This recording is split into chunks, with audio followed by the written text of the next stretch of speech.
Okay, I'll just show you how to pair a mobile to the Bluetooth audio system in this SKODA.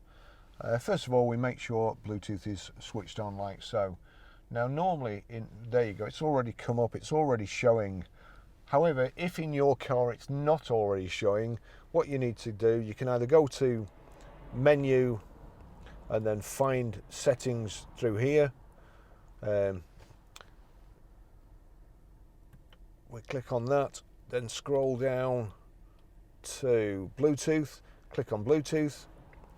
You see there pair devices and find devices, which looks like one line, but when you get to it, it splits into two, so we want find devices. Click find devices, it's searching for devices. It's already showing here. There you go, Barry's iPhone 10.